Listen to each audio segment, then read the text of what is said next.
We're going to talk about graphing linear systems. There are two ways to graph lines.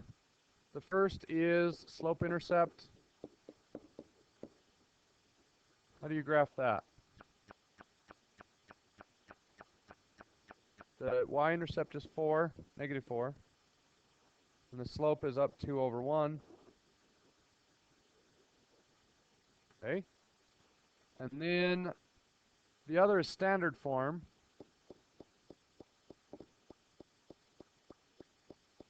Let's do, hold on, I got to try to figure this out in my head.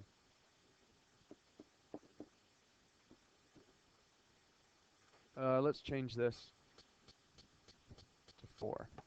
How do you graph something in standard form?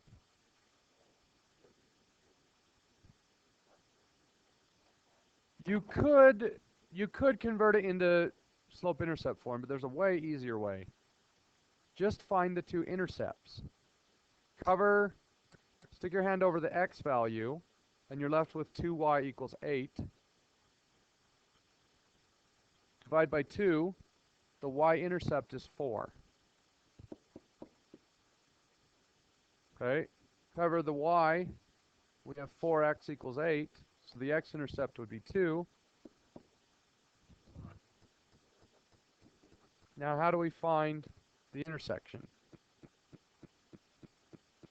I'm going to let you find it however you would like. Either use substitution or use elimination, or if you want to convert them both into slope-intercept form and graph them on your calculator. Do you remember how to find intercepts or intersections when you graph? Second, calc, intersect, and it's going to ask you 3 questions. First curve, second curve, and guess. But in this case, we only have 2 lines. How many times can 2 lines touch? Once. So all you have to do is enter, enter, enter. Let me show you.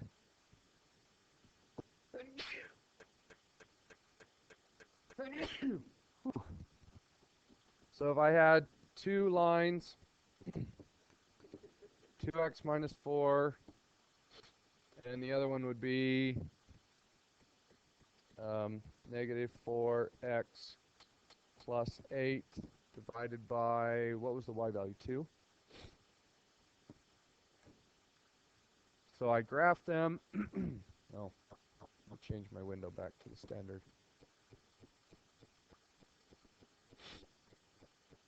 So those are my 2 lines. Second, calc, intersect, number 5. Because I only have 2 graphs and they only have 1 intersection, I can just push enter, enter, enter, and I get 2, 0.